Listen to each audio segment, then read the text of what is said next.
ಪೂಜ್ಯರಾದ ಪೇಜಾವರ ಮಠಾಧೀಶರಾಗಿರುವಂತಹ ವಿಶ್ವಪ್ರಸನ್ನ ತೀರ್ಥ ಶ್ರೀಪಾದಂಗಳವರು ತಮ್ಮ ನಾಳೆ ನಡೆಯುವಂತಹ ಸುಧಾ ಮಂಗಳದ ಮಹೋತ್ಸವ ತದುದ್ದೇಶವಾಗಿ ಈ ಒಂದು 4 ದಿನಗಳ ಕಾರ್ಯಕ್ರಮ ಮತ್ತು ವಿದ್ಯಾಪೀಠದಲ್ಲಿ 1 ತಿಂಗಳಿಂದಲೂ ಕೂಡ ಅದ್ಭುತವಾದ ಪರೀಕ್ಷೆಯ ವಾಕ್ಯಾರ್ಥ ಮೊದಲಾಗಿರುವಂತಹ ಕಾರ್ಯಕ್ರಮವನ್ನು ನಡೆಸಿ ನಾಳೆ ಅವಭೃತವನ್ನು ಅವರು ಮಾಡುವವರಿದ್ದಾರೆ. ಅಂತಹ ಪೂಜ್ಯರಾದ ಗುರುಗಳಿಗೆ ಎಲ್ಲ ಭಕ್ತರ ವತಿಯಿಂದ ಸ್ವಾಗತ ವಚನಗಳನ್ನು ನಾನು ವ್ಯಾಹರಣವನ್ನು ಮಾಡ್ತಾ ಇದ್ದೇನೆ. ಮತ್ತು ಸುಬ್ರಹ್ಮಣ್ಯ ಮಠಾಧೀಶರು ವಿದ್ಯಾಪ್ರಸನ್ನ ತೀರ್ಥ ಶ್ರೀಪಾದಂಗಳವರು ಅವರು ಈ ಎಲ್ಲ ವ್ಯವಸ್ಥೆಯನ್ನು ಕೂಡ ತಾವು ಮಾಡಿ ಜನರಿಗೆ ಪಂಡಿತರಿಗೆ ಯಾವ ತರಹದ ಕೊರತೆಗಳೂ ಆಗದೇ ಇರುವಂತೆ ಅವರು ಈ ಇಷ್ಟು ದಿನಗಳಲ್ಲಿ ತಾವು ಮಾಡ್ತಾ ಇದ್ದಾರೆ. ಅಂತಹ ಪೂಜ್ಯರಾಗಿರುವಂತಹ ಸುಬ್ರಹ್ಮಣ್ಯ ಮಠಾಧೀಶರಿಗೂ ಕೂಡ ಭಕ್ತಿಪೂರ್ವಕ ಸ್ವಾಗತ ವಚನಗಳನ್ನು ಹೇಳ್ತಾ ಇದ್ದೇನೆ. ಮತ್ತು ಬಂದಿರುವಂತಹ ಇವತ್ತು ವಿಜಯಧ್ವಜ ಪ್ರಶಸ್ತಿ ಭಾಜನರಾಗುವಂಥವರು ಪೂಜ್ಯರಾಗಿರುವಂತಹ ತಿರುಮಲ ಕುಲಕರ್ಣಿ ಆಚಾರ್ಯರು. ಅವರು ಉತ್ತಮವಾಗಿರುವಂತಹ ಸಾಧಕರು. ಅಂತಹ ತಿರುಮಲಾಚಾರ್ಯರಿಗೆ ಮತ್ತು ಮುರಳಿ ಕಡೇಕಾರು ಅವರು ಇವತ್ತು ರಾಮವಿಠಲ ಅನುಗ್ರಹ ಪ್ರಶಸ್ತಿ ಪೇಜಾವರ ಮಠದಿಂದ ಅವರು ಸನ್ಮಾನಿತರಾಗ್ತಾ ಇದ್ದಾರೆ. ಅವರಿಗೆ ಮತ್ತು ಸುಬ್ರಹ್ಮಣ್ಯ ಮಠದ ವತಿಯಿಂದ ಸನ್ಮಾನಿತರಾಗುವಂತಹ ಪಂಡಿತರಾದ ಮಹಾಮಹೋಪಾಧ್ಯಾಯ ಹರಿದಾಸ ಭಟ್ಟಾಚಾರ್ಯರು ಉಪಸ್ಥಿತರಿದ್ದಾರೆ. ಅವರು ಇವತ್ತು ವಿಷ್ಣುತೀರ್ಥ ಅನುಗ್ರಹ ಪ್ರಶಸ್ತಿಯನ್ನು ಸ್ವೀಕಾರ ಮಾಡ್ತಾ ಇದ್ದಾರೆ. ಅವರಿಗೂ ಸ್ವಾಗತ ವಚನಗಳನ್ನು ಸಮರ್ಪಣೆ ಮಾಡ್ತಾ ಮತ್ತು ಪ್ರೊಫೆಸರ್ ಆಚಾರ್ಯ ವೀರನಾರಾಯಣ ಪಾಂಡುರಂಗಿ ಅವರು ಅನಿರುದ್ಧ ತೀರ್ಥ ಪ್ರಶಸ್ತಿಯನ್ನು ಅವರು ಇವತ್ತು ಪಡ್ಕೊಳ್ತಾ ಇದ್ದಾರೆ. ಅಂತಹ ಅವರಿಗೂ ಕೂಡ ಸ್ವಾಗತ ವಚನಗಳನ್ನು ಸಮರ್ಪಣೆ ಮಾಡ್ತಾ ಇದಕ್ಕೆ ಇಲ್ಲಿ ಬಂದು ಕುಳಿತು ಈ ಸಭೆಯನ್ನು ಅಂದಗಾಣಿಸುವಂತಹ ತಮಗೆಲ್ಲರಿಗೂ ಕೂಡ ಸ್ವಾಗತ ವಚನಗಳನ್ನು ನಾನು ಸಮರ್ಪಣೆ ಮಾಡ್ತಾ ಇದ್ದೇನೆ. ಪೂಜ್ಯರಾಗಿರುವ ನಮ್ಮ ತಿರುಮಲಾಚಾರ್ಯ ಡಾಕ್ಟರ್ ತಿರುಮಲ ಕುಲಕರ್ಣಿ ಆಚಾರ್ಯರು ಇವತ್ತು ವಿಜಯಧ್ವಜ ಅನುಗ್ರಹ ಪ್ರಶಸ್ತಿಯನ್ನು ಪೇಜಾವರ ಮಠದಿಂದ ಅವರು ಸ್ವೀಕಾರ ಮಾಡ್ತಾ ಇದ್ದಾರೆ. ಪೂಜ್ಯರಾದ ತಿರುಮಲಾಚಾರ್ಯರು ಸರಳ ಸಜ್ಜನಿಕೆಯ ಆಳವಾದ ಪಾಂಡಿತ್ಯವನ್ನು ಹೊಂದಿರುವಂತಹ ಕೆಲವು ಪಂಡಿತರಲ್ಲಿ ಒಬ್ಬರು ನಮ್ಮ ತಿರುಮಲಾಚಾರ್ಯರು. ಅವರು ನಿನ್ನೆ ನಮ್ಮ ನಾಗರಾಜಾಚಾರ್ಯರಿಗೆ ಹೇಳುವಾಗ HP ಅಂದರೆ ಹೈ ಪವರ್ ನಾಗರಾಜಾಚಾರ್ಯ ಅಂತ ಹೇಳಿದರು. ಆದರೆ ನಾವು ಅವ್ರಿಗೊಂದು TK ಅಂತ ಅವ್ರನ್ನ ಕರಿತೇವೆ, TK ಆಚಾರ್ಯರು ಅಂತ. ಅಂದರೆ ಟೆಕ್ನಾಲಜಿ ಕಿಂಗ್ ಆಗಿರುವಂಥವರು ಪೂಜ್ಯರಾಗಿರುವಂತಹ ಆಚಾರ್ಯರು. ಯಾಕೆ ಅಂದರೆ ಇವತ್ತು ಅಧ್ಯಾತ್ಮದಲ್ಲಿರುವಂತಹ ವ್ಯಕ್ತಿಗಳು, ವೈದಿಕ ವೃತ್ತಿಯಲ್ಲಿರುವಂತಹ ನಾವುಗಳು ಹೆಚ್ಚು ಈ ಕಂಪ್ಯೂಟರ್ ಆನ್ಲೈನ್ ಅವುಗಳನ್ನು ನಾವು ತಿಳ್ಕೊಳ್ಳಿಕ್ಕೆ ಅಷ್ಟು ಗೊತ್ತಿರೋಲ್ಲ, ತಿಳ್ಕೊಳ್ಳಿಕ್ಕಾಗೋಲ್ಲ. ಆದರೆ ಅವರು ಇವತ್ತು ಆನ್ಲೈನಲ್ಲಿ ಯಾವ ಫೆಸಿಲಿಟಿಗಳನ್ನು ಹೇಗೆ ಉಪಯೋಗಿಸ್ಕೊಳ್ಬಹುದು ಅಧ್ಯಾತ್ಮದಲ್ಲಿ, ಸಂಸ್ಕೃತ ಪ್ರಪಂಚದಲ್ಲಿ ಎಂಬುದನ್ನು ಚೆನ್ನಾಗಿ ಬಳಸಿಕೊಂಡಿದ್ದಾರೆ.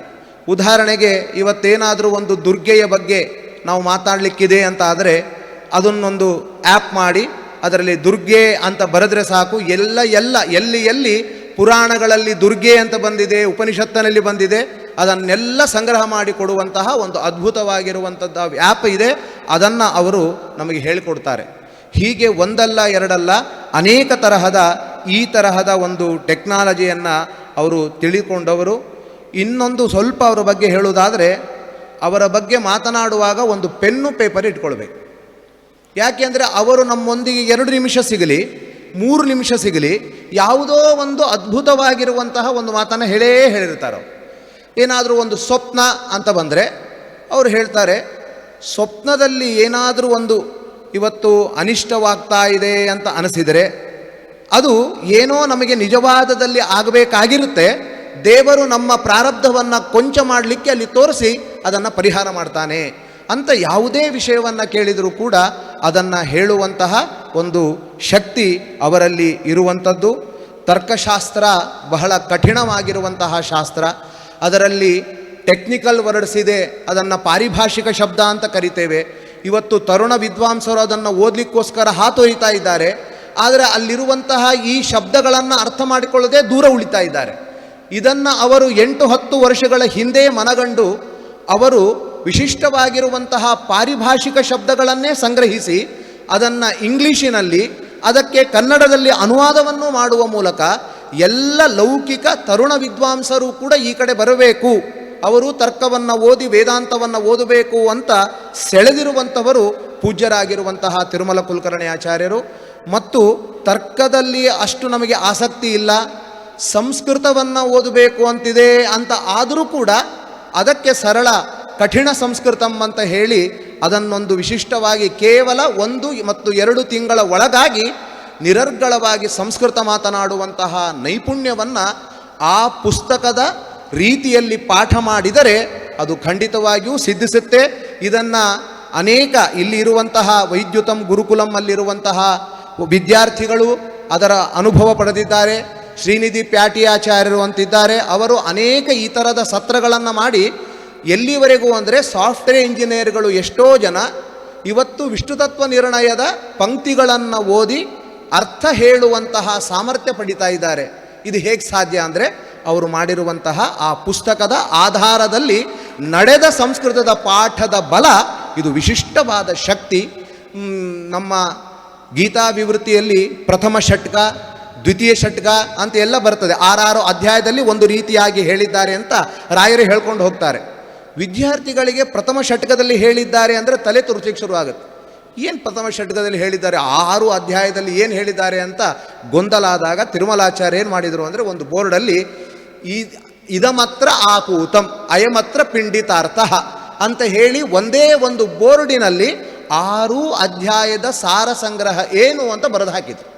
ಆಗ ಅದನ್ನು ಅರ್ಥ ಮಾಡಿಕೊಳ್ಳಿಕ್ಕೆ ಸುಲಭ ಆಯಿತು. ಹೀಗೆ ಒಂದಲ್ಲ, ಹರಿಕಥಾಮೃತ ಸಾರ ಇರಬಹುದು, ಅದಕ್ಕೆ ಅವರಿಗೆ ಟೆಕ್ನಾಲಜಿ ಕಿಂಗ್ ಅಂತ ನಾವು ಅದನ್ನು ವಿದ್ಯಾರ್ಥಿಗಳು, ನಾನಂತರೂ ವಿಶೇಷವಾಗಿ ಅದನ್ನು ಹೇಳ್ತಾನೆ ಇರ್ತೀನಿ. ರಾಯರಿಗೆ ಇವತ್ತಿಗೂ ಯಾಕೆ ಪ್ರಾಶಸ್ತ್ಯ ಅಂದರೆ ಅವರು ಟೈಮಿಗೆ ಬೇಕಾದನ್ನು ಕೊಟ್ಟಿದ್ದಾರೆ. ಇವತ್ತಿಗೂ ವಿದ್ಯಾರ್ಥಿಗಳಿಗೆ ಏನಾದರೂ ಒಂದು ಸಮಸ್ಯೆ ಬಂದರೆ ಪರಿಮಳ ಅಥವಾ ಭಾವದೀಪಾದಿಗಳನ್ನು ನೋಡಿದರೆ ಅವರ ಸಂಶಯಕ್ಕೆ ಸರಿಯಾದ ಉತ್ತರ ಸಿಗ್ತದೆ. ಯಾಕೆಂದರೆ ಕಾಲಕ್ಕೆ ಕೊಟ್ಟಿರುವಂತಹ ಮೇಧಾವಿಗಳು ಶ್ರೀಮದ್ ರಾಘವೇಂದ್ರ ಗುರುಗಳು ಅಂತ. ಹಾಗಾಗಿ ಅದೇ ರೀತಿಯಾಗಿ ಕಾಲಕ್ಕೇನು ಬೇಕು, ಇವತ್ತು ಒಂದು ಮೊಬೈಲ್ ಅಪ್ಗ್ರೇಡ್ ಆಗ್ತಾ ಹೋಗ್ತದೆ, ಅದೇ ರೀತಿ ಈ ಕಾಲಕ್ಕೆ ಏನೇನು ಮಾಡಬೇಕು ಅಂತ ಕೃಷಿ ಮಾಡಿ ಅದನ್ನು ವಿಶೇಷವಾಗಿ ಅಧ್ಯಯನ ನಡೆಸಿ ಆ ಒಂದು ಪ್ರಪಂಚಕ್ಕೆ ತಮ್ಮ ಅಗಾಧವಾದ ಸೇವೆಯನ್ನು ಸಲ್ಲಿಸ್ತಾ ಇರುವಂಥವರು. ಇದನ್ನೆಲ್ಲ ಪೂಜ್ಯರಾಗಿರುವಂತಹ ವಿಶ್ವಪ್ರಸನ್ನ ತೀರ್ಥ ಶ್ರೀಪಾದಂಗಳವರು ಅದನ್ನೆಲ್ಲ ಗಮನಿಸಿ ಇಂತಹ ಸುಸಂದರ್ಭದಲ್ಲಿ ಇದನ್ನು ಮಾಡಿದರೆ ಪೂಜ್ಯರಾದ ವಿಶ್ವೇಶತೀರ್ಥ ಶ್ರೀಪಾದಂಗಳವರಿಗೆ ಅತ್ಯಂತ ಸಂತೋಷ ಆಗ್ತದೆ ಎಂಬುದಾಗಿ ಇಂತಹ ಭವ್ಯವಾದ ವೇದಿಕೆಯಲ್ಲಿ ಆ ಒಂದು ಪ್ರಶಸ್ತಿಯನ್ನು ಅವರು ನೀಡುತ್ತಾ ಇದ್ದಾರೆ. ಮತ್ತೊಬ್ಬ ನಮ್ಮ ಪರಮ ಗುರುಗಳು ಮಹಾಮಹಾಪೋಧ್ಯಾಯರಾಗಿರುವಂತಹ ಹರಿದಾಸ ಭಟ್ಟಾಚಾರ್ಯರು. ತಮಗೆಲ್ಲ ಹರಿಯಾಚಾರ್ಯರ ಬಗ್ಗೆ ಹೇಳಬೇಕೇ ಆಗಿಲ್ಲ. ವಾಸ್ತವಿಕವಾಗಿ 70 ಅವರಿಗೆ ದಾಟಿದೆ. 70 ದಾಟಿದರೂ ಕೂಡ ಅವರ ದೇಹಕ್ಕೆ ವಯಸ್ಸು ಕಂಡರೂ ಕೂಡ ಅವರ ಉತ್ಸಾಹಕ್ಕೆ ಜ್ಞಾನಕ್ಕೆ ಕುಂದಿಲ್ಲ. ಇವತ್ತು ನೀವು ನೋಡಿರ್ಬೋದು ಮಧ್ಯಾಹ್ನ ವೇದಿಕೆಯಲ್ಲಿ ನಿಂತು ಪ್ರಾರ್ಥನೆ ಮಾಡಿ, ಇವತ್ತು ನವಮಿ, ಹಾಗಾಗಿ ಜಿಜ್ಞಾಸುಗಳು ಉಭಯ ಮಠದ ಶ್ರೀಪಾದಂಗಳವರು ಸ್ವಲ್ಪ ಇವತ್ತು ಅನುಗ್ರಹ ಮಾಡಬೇಕು ಅಂತ ಕೇಳಿ ಉತ್ಸಾಹದಿಂದ ವಿಶ್ವೇಶತೀರ್ಥರ ವಿದ್ಯಾಮಾನ್ಯ ತೀರ್ಥರಿಗೆ ಅತ್ಯಂತ ಪ್ರಿಯವಾದ ವಾಕ್ಯಾರ್ಥವನ್ನು ನಡೆಸಿ ಇವತ್ತಿನ ದಿನವನ್ನು ಅತ್ಯಂತ ಸಾರ್ಥಕಗೊಳಿಸಿರುವಂಥದ್ದಾಗಿದೆ. ಯಾಕೆ ಅಂದರೆ ಅವರ ಉತ್ಸಾಹಕ್ಕೆ ಕುಂದಿಲ್ಲ. ಸಂಭ್ರಮ ಸ್ನೇಹಮಾಖ್ಯಾತಿ ವಪುರಾಖ್ಯಾತಿ ಭೋಜನಂ ಅಂತ ಹೇಳಿದಂತೆ ಅವರಲ್ಲಿರುವ ಸಂಭ್ರಮ ಆಚಾರ್ಯರ ಶಾಸ್ತ್ರ ವಾಕ್ಯಾರ್ಥದಲ್ಲಿರುವಂತಹ ಒಂದು ಸ್ನೇಹ ಏನು ಅಂತ ನಾವು ತಿಳ್ಕೊಳ್ಳಿಕ್ಕೆ ಸಾಧ್ಯ ಇದೆ. ಒಬ್ಬನ ದೇಹ ನೋಡಿ ಊಟ ಎಷ್ಟು ಚೆನ್ನಾಗಿ ಮಾಡ್ತಾರೆ ಅಂತ ತಿಳ್ಕೊಳ್ಬಹುದು ಅಂತ ಹೇಳಿದ್ದಾರೆ. ಆ ರೀತಿ ಅಂತಹ ವಿಶಿಷ್ಟವಾದ ಪಾಂಡಿತ್ಯ ವಾದೀಂದ್ರ ಗುರುಗಳು ನೇತ್ರಾಣೀವ ತ್ರಯೋಪಿ ತ್ರಿಜಗತಿ ನೃಹರೇ ರಿಂದತೆ ಯತ್ಪ್ರಬಂಧಾ ಅಂತ 3 ವ್ಯಾಸತೀರ್ಥರ ಗ್ರಂಥ, ಚಂದ್ರಿಕಾ, ತರ್ಕತಾಂಡವ, ನ್ಯಾಯಾಮೃತ, ಇವುಗಳು ಲಕ್ಷ್ಮೀ ನರಸಿಂಹದೇವರ 3 ಕಣ್ಣಿದ್ದಾಗೆ ಅಂತ ಹೇಳಿದ್ದಾರೆ. ಅಷ್ಟು ಪ್ರಬಲವಾಗಿರುವಂಥದ್ದು. ಇದನ್ನು ನ್ಯಾಯಾದಿಗಳನ್ನು ಚೆನ್ನಾಗಿ ಕರತಲಾಮಲಕ ಮಾಡಿಕೊಂಡ್ರೆ ಮಾತ್ರ ಓದಲಿಕ್ಕೆ ಒಬ್ಬ ವಿದ್ವಾಂಸ ಮುಂದೆ ಬರಲಿಕ್ಕೆ ಸಾಧ್ಯ ಇದೆ. ಅಂಥದರಲ್ಲಿ ಕಬ್ಬಿಣದ ಕಡಿಲೆಯಾಗಿರುವ ತರ್ಕತಾಂಡವವನ್ನು ಸರಳವಾದ ಕನ್ನಡೀಕರಣವನ್ನು ಮಾಡಿದಿರುವಂಥವರು ಪೂಜ್ಯರಾಗಿರುವಂತಹ ಹರಿದಾಸಾಚಾರ್ಯರು. ಇವತ್ತು ಅದನ್ನು ಅರ್ಥ ಮಾಡ್ಕೊಳ್ಳೋದು ಬಿಡಿ, ಸುಮ್ಮನೆ ಓದ್ರಿ ಸಾಕು, ಓದಲಿಕ್ಕಾಗುವುದೇ ಇಲ್ಲ. ಮೀಮಾಂಸಾದಿಗಳು ನ್ಯಾಯಾದಿಗಳಿಂದ ಭೂಯಿಷ್ಠವಾದ ಪ್ರಮೇಯ ಭಾಗದಿಂದ ಒಳಗೊಂಡಿರುವಂಥದ್ದನ್ನು ಕನ್ನಡದಲ್ಲಿ ಬರೆದಿದ್ದಾರೆ ಅಂದರೆ ಬಹಳ ದೊಡ್ಡ ಪಾಂಡಿತ್ಯ ಬೇಕು. ಯಾಕೆಂದರೆ ಹೇಳುವಾಗ ಎಷ್ಟು ಪಾಂಡಿತ್ಯವೋ ಬರೆಯುವಾಗ ಅದರ 10ರಷ್ಟು ಪಾಂಡಿತ್ಯ ಬೇಕು ಅಂತ ಹೇಳಿದ್ದಾರೆ. ಅಂತಹ ಕಠಿಣವಾಗಿರುವಂಥದ್ದನ್ನು ಅವರು ಬರೆದು ನಮ್ಮನಿಗೆಲ್ಲರಿಗೂ ಕೂಡ ಅನುಗ್ರಹವನ್ನು ಮಾಡಿದ್ದಾರೆ. ಶ್ರೀಮದಾಚಾರ್ಯರ ಭಾಷ್ಯಾನುವಾದವನ್ನು ಇವತ್ತು ಅಖಿಲ ಭಾರತ ಮಹಾಮಾಧ್ವ ಮಂಡಲದ ವತಿಯಿಂದ ಬಿಡುಗಡೆಯಾದ ಪುಸ್ತಕವನ್ನು ತಾವೆಲ್ಲ ಪಾಠ ಕೇಳಿದ್ದೀರಿ. ಅದನ್ನು ಗಮನಿಸಿರಿ ನೀವು. ಕೇವಲ ಭಾಷ್ಯಾನುವಾದ ಮಾತ್ರ ಅಲ್ಲ, ಇತರ ಭಾಷ್ಯಗಳ ವಿಮರ್ಶೆಯನ್ನು ನಡೆಸಿದ್ದಾರೆ. ಹಾಗಾದರೆ ಇತರ ಭಾಷ್ಯಗಳನ್ನು ವಿಮರ್ಶೆ ನಡೆಸಿ ಇದು ಇಂಥದ್ದು ಅಂತ ಕೊಟ್ಟಿದ್ದಾರೆ ಅಂದರೆ ಎಂತಹ ಇತರ ಭಾಷ್ಯಗಳನ್ನು ಕೂಡ ಅವರು ಏನು ಎಂಬುದನ್ನು ಅರ್ಥ ಮಾಡಿಕೊಂಡಿದ್ದಾರೆ ಅಂತ ನಾವು ಅರ್ಥ ಮಾಡಿಕೊಳ್ಬೋದು.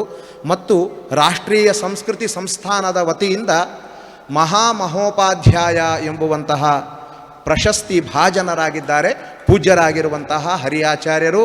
ಇದನ್ನು ಏನೋ ಉಪಾಧ್ಯಾಯನಾಗಿದ್ದಾನೆ ಕೊಟ್ಟು ಬಿಡೋಣ ಅಂತ ಕೊಡುವಂತಹದ್ದಲ್ಲ. ಇದು ಎಲ್ಲ ಶಾಸ್ತ್ರಗಳಲ್ಲಿ ನೈಪುಣ್ಯವನ್ನು ಗಳಿಸಿ ಉತ್ತಮವಾಗಿರುವ ಸಭಾ ಸಮಾರಂಭಗಳಲ್ಲಿ ಅವರು ನಿರರ್ಗಳವಾದ ವಾಕ್ಪಟುತಾವನ್ನು ಕಂಡ್ರೆ ಮಾತ್ರ ನೀಡುವಂತಹ ಅದ್ಭುತವಾದ ಪ್ರಶಸ್ತಿ. ಮಾಧ್ವ ಪ್ರಪಂಚದ ಪಂಡಿತರಲ್ಲಿ ಬೆರಳೆಣಿಕೆಯಲ್ಲಿರುವಂಥವರು ಮಾತ್ರ ಇವತ್ತು ನಾವು ನೋಡ್ತೇವೆ. ಅದರಲ್ಲಿ ಅಗ್ರಗಣ್ಯರಾಗಿರುವಂಥವರು ನಮ್ಮ ಗುರುಗಳಾಗಿರುವಂತಹ ಪೂಜ್ಯ ಹರಿದಾಸ ಆಚಾರ್ಯರು ಅಂತ ತಿಳಿಬೋದು. ಮತ್ತೊಂದು ಶ್ರೀಮಠ ಸುಬ್ರಹ್ಮಣ್ಯ ಮಠಾಧೀಶರವರನ್ನು ಸನ್ಮಾನ ಮಾಡುವಂತಹ ಉದ್ದೇಶ, ಸುಮಾರು 40-45 ವರ್ಷಗಳಿಂದ ತತ್ವವಾದವನ್ನು ಯಾವ ತರಹದ ವಿವಾದ ಇಲ್ಲದೆ ಎಲ್ಲರಿಗೂ ಸಮ್ಮತವಾಗುವ ರೀತಿಯಲ್ಲಿ ಪತ್ರಿಕೆಯನ್ನು ಮುಂದುವರಿಸ್ತಾ ಬಂದಿರುವಂಥದ್ದು. ಇದು ಒಂದು ದೊಡ್ಡದಾಗಿರುವಂತಹ ಅವರ ಒಂದು ಕೌಶಲ್ಯ. ಮತ್ತು ಇವತ್ತು ಆಸೇತು ಹಿಮಾಲಯ ಪರ್ಯಂತ ಎಲ್ಲಿಯಾದರೂ ನ್ಯಾಯ ವೇದಾಂತಗಳ ಶಾಸ್ತ್ರಾರ್ಥಗೋಷ್ಠಿ ವಿಚಾರ ಸಂಕಿರಣ ನಡೆದರೆ ಅಲ್ಲಿ ಹರಿಯಾಚಾರ್ಯರು ಬೇಕೇ ಬೇಕು. ಹರಿಯಾಚಾರ್ಯರು ಇಲ್ಲದೇ ಇರುವಂತಹ ಆ ಸಭೆ ಚಂದ್ರನಿಲ್ಲದೇ ಇರುವಂತೆ ಅಂತ ಭಾಸವಾಗುವ ಸ್ಥಿತಿ ಇದೆ. ಹರಿಯಾಚಾರ್ಯರು ನೋಡಲಿಕ್ಕೆ ವಾಮನನಂತೆ ಇದ್ದರು. ಅವರ ಕೀರ್ತಿ ಮೊದಲು ನಾವು ಪಾಠದಲ್ಲಿ ಸೇರಿದಾಗ ವಿದ್ಯಾಪೀಠಕ್ಕೆ ಮೀಸಲಾಗಿರುವಂತಹ ಅವರು ಇವಾಗ ಆ ಅಷ್ಟಮಠಕ್ಕೂ ಸೀಮಿತರಾಗಿ ಘಟ್ಟದ ಕಡೆಯೂ ಕೂಡ ಒಂದು ಸುಧಾಮಂಗಳ ನಡೀತು ಅಂತಾದರೆ ಅಲ್ಲಿ ನಮ್ಮ ಹರಿಯಾಚಾರ್ಯರು ಪೂರ್ವಭಾವಿಯಾಗಿ ಇರಲೇಬೇಕು. ಯಾಕೆಂದರೆ ಪೂರ್ವಭಾವಿಯಾಗಿ ಒಂದು ವಾರ 10 ದಿನ 15 ದಿನ ಮುಂಚೆ ಇದ್ದು ಚಿಂತನೆಗಳನ್ನು ಮಾಡಿಸಿ ಹೋಗೋಲ್ಲ, ಚಿಂತನೆ ಮಾಡಿಸಿದ್ದನ್ನು ಹೇಳಿಸ್ತಾರೆ. ಅದಕ್ಕೆ ಸಮಯ ನಿಗದಿ ಇಲ್ಲ. ಊಟ ಮಾಡುವಾಗ ಆಗ್ಬೋದು, ಊಟ ಆದಮೇಲೆ ಹೋಗ್ತಾ ಇರುವಾಗ ಆಗ್ಬೋದು. ಹೀಗೆ ತಮ್ಮ ಜೀವನವನ್ನು ತದ್ದಿತಪಃ ಅಂತ ಪಾಠ ಪ್ರವಚನಕ್ಕಾಗಿ ಮೀಸಲಿಟ್ಟಿರುವಂತಹ ನಮ್ಮ ಗುರುಗಳು ವ್ಯುತ್ಪತ್ತಿವಾದ ಪಾಠವನ್ನು ಮಾಡಿದ್ದಾರೆ. ಅವರು ಅನೇಕ ಪಾಠ ಇರಬಹುದು. ಅವರು ಏನಾದರೂ ಸಂಶಯ ಬಂದಾಗ ಕೇಳಿದಾಗ ನಮಗಾಗುವಂಥದ್ದು ನಿಷ್ಕಲಂಕಮಿವ ಚಂದ್ರಮಂಡಲಂ ಪುಂಡರೀಕಮಿವ ಪುಲ್ಲತಾಂಗತಂ ಚಿತ್ತಮಚ್ಯುತ ಮತೇರ್ಭೃಶಂ ಬಭೌ ಅಂತಾರೆ. ಅಚ್ಯುತ ಪ್ರಜ್ಞಾಚಾರ್ಯರು, ಅಚ್ಯುತ ಪ್ರೇಕ್ಷಾಚಾರ್ಯರಿಗೆ ಭಾಷ್ಯವನ್ನು ಆಚಾರ್ಯರು ನೋಡಲಿಕ್ಕೆ ಕೊಟ್ಟಾಗ ಅದನ್ನು ನೋಡಿದಾಗ ಹೇಗಾಯಿತು ಅವರ ಮನಸ್ಸು ಅಂದರೆ ಕಳಂಕ ಇಲ್ಲದೇ ಇರುವಂತಹ ಚಂದ್ರನಂತೆ, ಕೆಸರಿಲ್ಲದೇ ಇರುವಂತಹ ತಿಳಿಯಾದ ನೀರಿನಂತೆ ಆಯಿತು ಅಂತಾರೆ. ಅವರ ಒಂದು ಮಾತು, ಅವರು ಮಾಡುವ ಪಾಠ ಅದು ಎಲ್ಲ ತರಹದ ಸಂಶಯವನ್ನು ದೂರ ಮಾಡುವಂಥದ್ದು. ಹೀಗೆ ಲೇಖನದಲ್ಲಿ, ಗೋಷ್ಠಿಗಳಲ್ಲಿ ಎಲ್ಲದರಲ್ಲೂ ಕೂಡ ಮುಂದಾಳುತ್ವವನ್ನು ವಹಿಸಿದ್ದರಿಂದ ಇವತ್ತು ಅಂಥವರಿಗೆ ಯೋಗ್ಯವಾದ ಪ್ರಶಸ್ತಿಯನ್ನು ಸಿಗ್ತಾ ಇದೆ. ಅದು ನಮ್ಮ ವಿದ್ಯಾಪೀಠದ ಒಂದು ದೊಡ್ಡದಾದ ಗೌರವ ಅಂತ ನಾವು ಅದನ್ನು ತಿಳಿತಾ ಇದ್ದೇವೆ. ಇನ್ನು ಮುಂದೆ ನಮ್ಮ ವೀರನಾರಾಯಣಾಚಾರ್ಯ ಪಾಂಡುರಂಗಿಯವರು ಅನಿರುದ್ಧ ತೀರ್ಥ ಪ್ರಶಸ್ತಿಯನ್ನು ಪಡಿತಾ ಇದ್ದಾರೆ. ಆಚಾರ್ಯರು ವೇದ ಪ್ರವಚನಾಚಾರ್ಯ ಅಂತ ನಾವು ಕೇಳ್ತೇವೆ. ಇವರು ಕೂಡ ವೇದಾದಿಗಳಿಗೆ ವ್ಯಾಖ್ಯಾನವನ್ನು, ಅರ್ಥಗಳನ್ನು, ವಿಷ್ಣುರ್ಚನ ಎಂಬುವಂತಹ ಪುಸ್ತಕದ ಮೂಲಕವಾಗಿ ವೇದಗಳಿಗೆ ಅರ್ಥವನ್ನು ಹೇಳುವಂತಹ ಕೌಶಲ್ಯವನ್ನು ಹೊಂದಿದ್ದಾರೆ. ಮಹರ್ಷಿ ಬಾದರಾಯಣ ವ್ಯಾಸ ಪ್ರಶಸ್ತಿಗೆ ಭಾಜನರಾಗಿದ್ದಾರೆ. ರಾಷ್ಟ್ರಪತಿಯಾಗಿರುವ ಆಗಿನ ಕಾಲದ ಪ್ರತಿಭಾ ಪಾಟೀಲ್ ಅವರಿಂದ ಅದನ್ನು ಸ್ವೀಕರಿಸಿದ್ದಾರೆ. ಜೈಪುರಿನಲ್ಲಿ ಮೊದಲು ಸೇವೆಯನ್ನು ಸಲ್ಲಿಸಿ ಇವತ್ತು ಕರ್ನಾಟಕ ಸಂಸ್ಕೃತ ವಿಶ್ವವಿದ್ಯಾಲಯದಲ್ಲಿ ಇದರ ಹಿಂದೆ ಅಲ್ಲಿಂದ ಅಲ್ಲಿ ಸಂಸ್ಕೃತ ವಿಶ್ವವಿದ್ಯಾಲಯ ಕರ್ನಾಟಕದಲ್ಲಿ ಬಂದು ಅಲ್ಲಿ ದರ್ಶನ ವಿಭಾಗದಲ್ಲಿ ಪ್ರೊಫೆಸರ್ ಆಗಿ ವಿಶೇಷವಾಗಿ ಡೀನ್ ಆಗಿ ಕೆಲಸ ಮಾಡಿದ್ದಾರೆ. ಆದರೆ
10 ಎಕರೆ ಜಾಗವನ್ನು ಈ ಗೋಶಾಲೆಗಾಗಿ ನೀಡುವುದು ಮಾತ್ರ ಅಲ್ಲ, ಅಲ್ಲಿ ಸುಸಜ್ಜಿತವಾದ, ನೀವು ಅಲ್ಲಿಗೆ ಹೋಗಬೇಕು, ಒಬ್ಬ ಒಳ್ಳೆಯ ವ್ಯಕ್ತಿ ನೆಮ್ಮದಿಯಲ್ಲಿ ಬದುಕಲಿಕ್ಕೆ ನಾವೇನು ಫ್ಯಾನ್ ಅದು ಇದನ್ನೆಲ್ಲ ವ್ಯವಸ್ಥೆ ಮಾಡ್ತೇವೆ, ಅಷ್ಟೇ ನೆಮ್ಮದಿಯಲ್ಲಿ ಆ ಗೋವುಗಳಲ್ಲಿ ಇರಬೇಕು. ಸ್ವಚ್ಛಂದವಾಗಿ ಓಡಾಡಲಿಕ್ಕೆ ಬೇಕಾದ ಜಾಗ, ಅವು ಸ್ವಚ್ಛಂದವಾಗಿರಲಿಕ್ಕೆ ಬೇಕಾದಂತಹ ಎಲ್ಲ ವ್ಯವಸ್ಥೆಯನ್ನು ಮಾಡಿ ಗೋಶಾಲೆಯನ್ನು ನಡೆಸ್ತಾ ಇದ್ದಾರೆ. ಅದು ಪೇಜಾವರ ಗುರುಗಳಾದಂತಹ ವಿಶ್ವೇಶತೀರ್ಥ ಶ್ರೀಪಾದರ ಹೆಸರಿನಲ್ಲಿ ಆ ಗೋಶಾಲೆಯನ್ನು ನಡೆಸಿ ಅದರ ಪುಣ್ಯ ಕೀರ್ತಿ ಗುರುಗಳಿಗೆ ಸಲ್ಲುವಂತೆ ಮಾಡ್ತಾ ಇರುವಂತಹ ದೊಡ್ಡ ಸೇವೆಯನ್ನು ನಡೆಸಿರುವಂಥವರು ಹೆಬ್ರಿ ಪದ್ಮನಾಭ ಆಚಾರ್ಯರು. ಅಂತಹ ಆಚಾರ್ಯರಿಗೆ ಇಂದು ಶ್ರೀಮಠದ ವಡಿಯಿಂದ ವಿಶ್ವೇಶತೀರ್ಥ ಕೃಪಾನುಗ್ರಹ ಪ್ರಶಸ್ತಿಯನ್ನು ನೀಡಿ ಗೌರವಿಸ್ತಾ ಇದ್ದಾರೆ.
ನಾಶಾಯ ಶ್ರೀಶಾಯ ಗುಣರಾಶಯೇ ಹೃದ್ಯಾಯ ಶುದ್ಧವಿದ್ಯಾಯ ಮಧ್ವಾಯ ಚ ನಮೋ ನಮಃ. ಮಧ್ವನವಮಿಯ ಶುಭಾವಸರದಲ್ಲಿ ಈ ಕಾರ್ಯಕ್ರಮ ಜರುಗ್ತಾ ಇದೆ. ಹಾಗಾಗಿ ನಮಗೆಲ್ಲ ಅತ್ಯಂತ ವಿಶಿಷ್ಟವಾದ ಆಚರಣೀಯವಾಗಿರತಕ್ಕಂಥ ಮತ್ತು ಸ್ಮರಣೀಯವಾಗಿರತಕ್ಕಂಥ ದಿನ ಇದು. ಈ ಕಾರಣಕ್ಕೋಸ್ಕರ ಅನೇಕ ಪೂರಕವಾದ ಕಾರ್ಯಕ್ರಮಗಳನ್ನು ಹಮ್ಮಿಕೊಂಡಿರುವ ಮಧ್ಯದಲ್ಲೇ ಇವತ್ತು ಈ ಮುಸ್ಸಂಜೆಯ ಹೊತ್ತಿನಲ್ಲಿ ಒಂದು ವಿಶಿಷ್ಟವಾದ ಕಾರ್ಯಕ್ರಮ ಇಲ್ಲಿ ಆಯೋಜಿತವಾಗಿದೆ. ಈ ವೇದಿಕೆಯಲ್ಲಿ ಇರತಕ್ಕಂತಹ ಮಾನ್ಯರಿಗೆ ಇವತ್ತು ಅವರ ಯೋಗ್ಯತೆಯನ್ನು ಅಳೆದು ಕೊಡುವ ಪ್ರಶಸ್ತಿ ಅಲ್ಲದೇ ಇದ್ದರೂ ಕೂಡ ಅದನ್ನು ಗುರುತಿಸಿಕೊಡುವಂಥ ಒಂದು ವಿಶಿಷ್ಟವಾದ ಒಂದು ಸಂದರ್ಭ. ನಮಗೆಲ್ಲ ತುಂಬ ವರ್ಷಗಳ ಕಾಲ ಪಾಠ ಮಾಡಿದವರು ಹರಿಯಾಚಾರ್ಯರು. ಅವರು ಚತುರ್ದಶ ಲಕ್ಷಣಿ ಪಾಠ ಮಾಡಬೇಕಾದ್ರೆ ನಮಗೆ ಅಷ್ಟು ಕಷ್ಟಗಂತ ಅಂತ ಗೊತ್ತಿರಲಿಲ್ಲ. ಅವರು ಪಾಠ ಮಾಡಬೇಕಾದ್ರೆ ತುಂಬ ಸುಲಭ ಇದು ಅಂತ ನಾವೆಲ್ಲ ಇಷ್ಟೇನಾ ಅಂತ ಅಂದ್ಕೊಳ್ತೇವೆ. ಮತ್ತು ಪೂರ್ವಾವಲೋಕನ ಮಾಡಿದಾಗ ಗೊತ್ತಾಗಿದೆ ತುಂಬ ಕಷ್ಟದ ಗ್ರಂಥ ಅಂತ. ಹೀಗಿಂತ ಎಲ್ಲ ಕಷ್ಟಕರವಾದ ಗ್ರಂಥಗಳನ್ನು ಅತ್ಯಂತ ಸುಲಭವಾಗಿ ಅದನ್ನು ನಿರೂಪಣೆ ಮಾಡುವಂಥ ಒಂದು ವಿಶಿಷ್ಟವಾದ ಸಾಮರ್ಥ್ಯ ಹರಿಯಾಚಾರ್ಯರಿಗಿದೆ.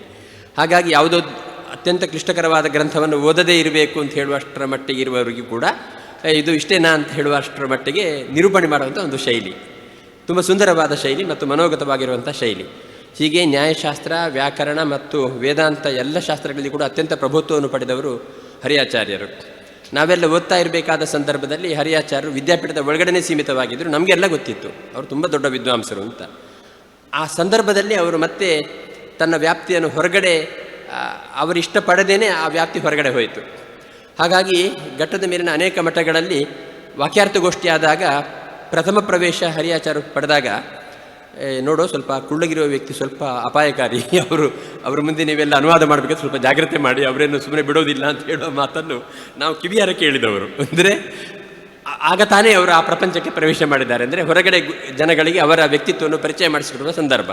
ಆವಾಗ ಹೆದರ್ತಾ ಇದ್ರು ಎಲ್ಲ ಪಂಡಿತರು. ಇವರು 1-2 ಗೋಷ್ಠಿಯಲ್ಲಿ ಇವರು ಮಾತಾಡಿದಾಗ ಇವರ ಪರಿಚಯ ಆಗಿ ಎಲ್ಲ ಪಂಡಿತರು ಕೂಡ ಮಾತನಾಡಬೇಕಾದ್ರೆ ತುಂಬ ಜಾಗ್ರತೆಯಿಂದ ಸಿದ್ಧತೆ ಮಾಡಿಕೊಂಡು ಮಾತನಾಡಬೇಕು, ಇಲ್ಲಾಂದರೆ ಸಿಕ್ಕಾಕೊಳ್ತೇವೆ ಅಂತ ಹೇಳುವ ಮಾತು ನಾನು ಕಿವಿಯಾರೆ ಕೇಳಿದ ಮಾತು. ಮೋಸ್ಟ್ಲಿ ಇವರಿಗೆಲ್ಲ ಗೊತ್ತಿರಲಿಕ್ಕಿಲ್ಲ, ಅದು ನಾನು ಕಿವಿಯಾರೆ ಕೇಳಿದ್ದೇನೆ. ಸ್ವಲ್ಪ ಜಾಗ್ರತೆ, ಜೋಕೆ, ಸ್ವಲ್ಪ ಸುಮ್ಮನೆ ನೋಡಿಕೊಂಡು ಪೂರ್ವಾಲೋಕನ ಮಾಡೋದು ಹೋಗಬೇಡಿ, ಅವರು ಬಿಡೋದಿಲ್ಲ ಅಂತ ಹೇಳುವಂಥ ಮಾತು. ಆಮೇಲೆ ಅವರು ಇವತ್ತು ಎಲ್ಲ ಕಡೆ ತನ್ನ ವಿದ್ವತ್ಪೂರ್ಣವಾದ ವಾಕ್ಯಾರ್ಥಗಳು, ಚರ್ಚಾಗೋಷ್ಠಿಗಳು ಮತ್ತು ಸಿದ್ಧತೆ, ಸುಧಾ ಪರೀಕ್ಷೆಗೆ ಮಾಡುವ ಸಿದ್ಧತೆಗಳು, ಇದರಿಂದ ಎಲ್ಲರಿಗೂ ಕೂಡ ಅತ್ಯಂತ ಹತ್ತಿರದ ಮತ್ತು ಅತ್ಯಂತ ಎತ್ತರದ ವ್ಯಕ್ತಿತ್ವವನ್ನು ಪಡೆದು ಅವರು ಮಾನ್ಯರಾಗಿದ್ದಾರೆ. ಆದ್ದರಿಂದ ಈ ವಯಸ್ಸಲ್ಲಿ ಅವರಿಗೆ ಮಾಡಲೇಬೇಕಾದ ಸನ್ಮಾನ ಇದು. ಯಾಕೆಂದರೆ ಇಡೀ ಜೀವನದಲ್ಲಿ ಅವರು ತನ್ನ ಬದುಕನ್ನು ಕೇವಲ ವಿದ್ಯುತ್ ಪ್ರಪಂಚಕ್ಕೆ ಮೀಸಲಿಟ್ಟವರು. ಈಗಾಗಲೇ ಅವರ ಬಗ್ಗೆ ತುಂಬ ಪರಿಚಯ ಹೇಳಿದ್ದಾರೆ. ನನಗೆ ಇವತ್ತು ಮಧ್ವನವಮಿ ಪ್ರಯುಕ್ತವಾಗಿ ಪ್ರಾಣದೇವರಿಗೆ ವಿಶೇಷ ಪೂಜೆ ಇರುವುದರಿಂದ ನಾನು ಹೋಗಲೇಬೇಕಾದ ಅನಿವಾರ್ಯತೆ ಇರುವುದರಿಂದ ಹೆಚ್ಚು ವಿಸ್ತಾರಗೊಳಿಸಲಿಕ್ಕೆ ಹೋಗದೆ, ನಮ್ಮ ಪರಮ ಪೂಜ್ಯರಾದ ಪೇಜಾವರ ಶ್ರೀಗಳು ಅತ್ಯಂತ ವಿಶಿಷ್ಟವಾದ ರೀತಿಯಲ್ಲಿ ನ್ಯಾಯಸುಧಾದಿ ಗ್ರಂಥಗಳಿಗೆ ಅನುವಾದ ಮಾಡಿದ್ದಾರೆ. ಹಾಗಾಗಿ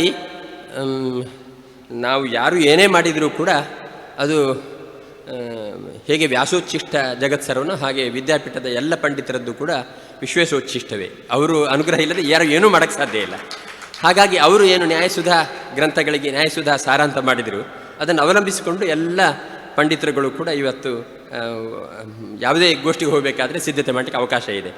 ಆ ನಂತರ ಆ ನ್ಯಾಯಸುಧಾ ಗ್ರಂಥಗಳ ಬಗ್ಗೆನೇ ಮತ್ತೊಂದು ಸುಂದರವಾದ ಅನುವಾದವನ್ನು ಹರಿಯಾಚಾರ್ಯ ಮಾಡಿದಷ್ಟೇ ಅಲ್ಲದೆ ಇನ್ನು ಅನೇಕ ಗ್ರಂಥಗಳಿಗೆ ಅವರು ಸುಂದರವಾದ ಅನುವಾದವನ್ನು ಮಾಡೋದರ ಮೂಲಕ ಭಾಷೆ ಪ್ರಪಂಚಕ್ಕೂ ಕೂಡ ಅವರು ಹತ್ತಿರವಾಗಿದ್ದಾರೆ. ಕೇವಲ ವಿದ್ಯುತ್ ಪ್ರಪಂಚಕ್ಕೆ ಮಾತ್ರ ಸೀಮಿತವಾಗಿದ್ದವರು ಈಗ ಲೌಕಿಕ ಪ್ರಪಂಚಕ್ಕೂ ಹತ್ತಿರವಾಗಿದ್ದುಕೊಂಡು ಆನ್ಲೈನ್ ಕ್ಲಾಸ್ಗಳನ್ನೆಲ್ಲ ಮಾಡಿ ಹಾಗೂ ಬಿಡುವಿಲ್ಲದ ನಿರಂತರವಾದ ಕಾರ್ಯಕ್ರಮಗಳಲ್ಲಿ ಅವರು ತಮ್ಮನ್ನು ತೊಡಗಿಸಿಕೊಂಡಿದ್ದಾರೆ. ಹಾಗಾಗಿ ಅವರಿಗೆ ಮಾಡಬೇಕಾದ ಸನ್ಮಾನ ಇದು ತುಂಬ ಪ್ರಸ್ತುತ ಅಂತ ನಾವು ಅಂದ್ಕೊಳ್ತೇವೆ. ನಮ್ಮ ಗುರುಗಳು ಪೇಜಾವರ ಶ್ರೀಗಳು ಯಾವಾಗಲೂ ಹೇಳ್ತಾ ಇದ್ರು, ಯಾರನ್ನು ಸನ್ಮಾನ ಮಾಡಬೇಕಂದ್ರೆ ಅಮಾನಿ ಮಾನದೋ ಮಾನ್ಯ ಅಂತ. ಯಾರಿಗೆ ಅಹಂ ಇಲ್ವೋ ಅಮಾನಿ, ಯಾರು ಇನ್ನೊಬ್ಬರಿಗೆ ಗೌರವ ಕೊಡ್ತಾರೋ ಅಂಥವ್ರನ್ನು ಮಾನ್ಯ ಮಾಡಬೇಕು ಅಂತ ಹರಿಯಾಚಾರ್ಯ ಅಂಥವ್ರೆ. ಹಾಗಾಗಿ ಅವರಿಗೆ ಇವತ್ತು ಶ್ರೀಮಠದ ಮೂಲಕ ಈ ಪ್ರಶಸ್ತಿ ಕೊಡಲಿಕ್ಕೆ ನಾವು ತುಂಬ ಸಂತೋಷಪಟ್ಟಿದ್ದೇವೆ. ಇನ್ನು ಮಠದ ಮೂಲಕ ಇನ್ನೊಬ್ಬರು ಪ್ರಶಸ್ತಿ ಭಾಜನರಾದವರು ವೀರನಾರಾಯಣ ಪಾಂಡುರಂಗಿಯವರು. ನಮ್ಮ ಶ್ರೀಮಠದ ಅನೇಕ ಆಧಾರ ಗ್ರಂಥಗಳನ್ನು ಇಟ್ಟುಕೊಂಡು, ಅನೇಕ ದಾಖಲೆಗಳನ್ನು ಇಟ್ಟುಕೊಂಡು 2 ಪುಸ್ತಕವನ್ನು ಈಗಾಗಲೇ ಅವರು ಬರೆದಿದ್ದಾರೆ. ಇದು ಶಾಶ್ವತವಾದ ದಾಖಲೆ. ಯಾಕೆಂದರೆ ಮಠದಲ್ಲಿ ಎಷ್ಟೇ ಆಧಾರವಾದ ದಾಖಲೆಗಳಿದ್ದರೂ ಕೂಡ ಅದೊಂದು ಪುಸ್ತಕ ರೂಪಕ್ಕೆ ಬರದೇ ಇದ್ದರೆ ಒಂದೊಂದು ದಿವಸ ಅದು ನಶಿಸುವ ಸಾಧ್ಯತೆ ಇದೆ. ಆವಾಗ ಮಠದ ಅಸ್ತಿತ್ವಕ್ಕೆ ಪೂರಕವಾದ ರೀತಿಯ ವ್ಯವಸ್ಥೆಗಳು ಇಲ್ಲದೇ ಇದ್ದರೆ ಅದು ಒಂದು ರೀತಿಯ ತೊಂದರೆಗಳೇ ಆಗಬಹುದು ಎಂಬ ಕಾರಣಕ್ಕೆ ಈಗಾಗಲೇ ಒಂದಷ್ಟು ದಾಖಲೆಗಳು ನಮ್ಮ ಹತ್ರ ಕಳೆದು ಹೋಗಿದೆ. ಇರುವ ದಾಖಲೆಗಳನ್ನೇ ಅತ್ಯಂತ ಸುಭದ್ರಗೊಳಿಸಬೇಕು ಅಂತ ಹೇಳುವ ಕಾರಣಕ್ಕೆ ಅವರು ಅದನ್ನು ಸಂಗ್ರಹ ಮಾಡಿ, ಹಾಗೆಂತ ಪಕ್ಷಪಾತವಿಲ್ಲದೆ, ಅದು ದೇವಸ್ಥಾನ ಇರ್ಬೋದು, ಮಠ ಇರ್ಬೋದು, ಯಾವುದೇ ಉಭಯ ಸಂಸ್ಥೆಗಳ ಮಧ್ಯದಲ್ಲಿ ಯಾವುದೇ ಪಕ್ಷಪಾತವಿಲ್ಲದೆ ಅವರು ಗ್ರಂಥರಚನೆ ಮಾಡಿದ್ರಿಂದ ಅದು ವಿಶ್ವವಿದ್ಯಾಲಯದ ಮೂಲಕ ಬಿಡುಗಡೆ ಮಾಡಲಿಕ್ಕೆ ಅನುಕೂಲ. ಸಂಸ್ಕೃತ ವಿಶ್ವವಿದ್ಯಾಲಯದ ಮೂಲಕ ಬಿಡುಗಡೆ ಮಾಡಲಿಕ್ಕೆ ಅದರಿಂದ ಅನುಕೂಲ ಆಯಿತು. ಯಾಕೆಂದರೆ ಅಲ್ಲಿ ಬಿಡುಗಡೆ ಮಾಡಬೇಕಾದ್ರೆ ಯಾವುದೇ ದಾಖಲೆಗಳಿಲ್ಲದೆ ಸುಮ್ಮನೆ ಅದನ್ನು ಸುಮ್ಮನೆ ಬಿಡುಗಡೆ ಮಾಡಲಿಕ್ಕೆ ಬರುವುದಿಲ್ಲ. ಹಾಗಾಗಿ ಇದೊಂದು ಅಧಿಕೃತ ಗ್ರಂಥವಾಗಿ ಶ್ರೀಮಠಕ್ಕೆ ದೊಡ್ಡ ಆಕಾರ ಗ್ರಂಥವಾಗಿ ಇದೊಂದು ಗ್ರಂಥವನ್ನು ಅವರು ಉಪಲಬ್ಧಿ ಮಾಡಿದ್ದಷ್ಟೇ ಅಲ್ಲದೆ, ಈಗಾಗಲೇ ಅವರ ಪರಿಚಯ ಹೇಳಿದ ಹಾಗೆ ಜೈಪುರದಂಥ ಕಡೆಗಳಲ್ಲಿ ಅವರು ವೃತ್ತಿಜೀವನವನ್ನು ಪ್ರಾರಂಭ ಮಾಡಿ ಆಮೇಲೆ ಅವರ ವಿದ್ವತ್ತಿಗೆ ಒಪ್ಪಿಕೊಂಡು ಅವರು ಸಂಸ್ಕೃತ ವಿಶ್ವವಿದ್ಯಾಲಯಕ್ಕೆ ಬಂದು ಅಲ್ಲಿ ಸ್ವಲ್ಪ ಸಮಯ ಅವರು VC ಆಗಿದ್ರಲ್ಲ, ರಿಜಿಸ್ಟ್ರಾರ್ ಆಗಿದ್ದರು ಅವರು ಸ್ವಲ್ಪ ಸಮಯ. ಹಾಗೆ ಅಲ್ಲಿ ತುಂಬ ದೊಡ್ಡ ಜವಾಬ್ದಾರಿಯನ್ನು ಒಪ್ಪಿಕೊಂಡಿದ್ದವರು. ಈಗ ನಮ್ಮ ಪೂಜ್ಯ ಗುರುಗಳ ವಿಶ್ವೇಶ ತೀರ್ಥ ಶ್ರೀಪಾದರ ಅನುಗ್ರಹದೊಂದಿಗೆ ವಿಶ್ವಪ್ರಸನ್ನ ತೀರ್ಥರ ಆಶಯದ ಮೇಲೆಗೆ ಅವರು ವೇದವ್ಯಾಸ ಸಂಶೋಧನಾ ಕೇಂದ್ರದ ನಿರ್ದೇಶಕರಾಗಿ, ಪೂರ್ಣಪ್ರಜ್ಞ ಸಂಶೋಧನಾ ಕೇಂದ್ರದ ನಿರ್ದೇಶಕರಾಗಿ ಅತಿ ವೇಗವಾಗಿ ಅನೇಕ ವಿಧವಾದ ಕೆಲಸಗಳನ್ನು ಮಾಡ್ತಾ ಇದ್ದಾರೆ. ಈಗಾಗಲೇ ಕೆಲವು ಪುಸ್ತಕಗಳು ಬಿಡುಗಡೆ ಆಗಿದ್ದಾವೆ. ಹೀಗೆ ಅತ್ಯಂತ ವಿಶಿಷ್ಟವಾದ ರೀತಿಯಲ್ಲಿ ಕೊಡುಗೆಯನ್ನು ಕೊಟ್ಟವರಿದ್ದಾರೆ. ನಾನು ನಿನ್ನೆನೂ ಹೇಳಿದ್ದೆ, ನಾವು ಓದುವ ಸಮಯ ಅದು ಸ್ವರ್ಣಯುಗ ಅಂತ. ಯಾಕೆಂದರೆ ನಮ್ಮ ಸಹಾಧ್ಯಾಯಿಗಳು ನಾವು ಒಂದೇ ಕೋಲಿಯಲ್ಲಿದ್ದವರು, ಯಾರು ನಮ್ಮ ಸತ್ಯನಾಚಾರ್ಯ ಮತ್ತು ನಾನು. ಆಮೇಲೆ ಶ್ರೀನಿವಾಸ ವರ್ಕೇಡಿ, ತಿರುಮಲ ಕುಲಕರ್ಣಿ, ವೀರನಾರಾಯಣ ಪಾಂಡುರಂಗಿ, ಪದ್ಮನಾಭಾಚಾರ್ಯರು, ಇನ್ನೂ ಅನೇಕ ಮಂದಿ, ನಾವೆಲ್ಲ ಒಟ್ಟಿಗೆ ಬೆಳೆದವರು. ನಾನು ಇಲ್ಲಿದ್ದೇನೆ, ಅವರೆಲ್ಲ ತುಂಬ ದೊಡ್ಡದಾಗಿ ಬೆಳೆದಿದ್ದಾರೆ. ಅಂತೂ ಎಲ್ಲರೂ ನಮ್ಮ ಕಾಲದಲ್ಲಿದ್ದವರು ಎಲ್ಲರೂ ತುಂಬ ದೊಡ್ಡ ಮನುಷ್ಯರಾಗಿ ಬೆಳೆದಿದ್ದಾರೆ ಅಂತ ಹೇಳೋದು ನಮಗೆ ಸಂತೋಷ. ನಮ್ಮ ಸಹಾಧ್ಯಾಯಿಗಳಾದ ಎಲ್ಲರೂ ಕೂಡ ಒಂದು ಗಣನೀಯವಾದ ಸ್ಥಾನದಲ್ಲಿ ಇದ್ದು ಸಾಧನೆ ಮಾಡಿದ್ದಾರೆ. ಹಾಗಾಗಿ ಅದೊಂದು ಸ್ವರ್ಣಯುಗ, ತುಂಬ ಒಳ್ಳೆಯ ಕಾಲ ಅದು. ತಿರುಮಲ ಕುಲಕರ್ಣಿಯವರು ನಾವೆಲ್ಲ ಹತ್ತಿರ ಒಂದೇ ರೂಮಲ್ಲಿ ಇದ್ದ ಹಾಗೆ, ನಾನು ಸತ್ಯನಾರಾಯಣಾಚಾರ್ಯ, ತಿರುಮಲ ಕುಲಕರ್ಣಿಯವರೆಲ್ಲ.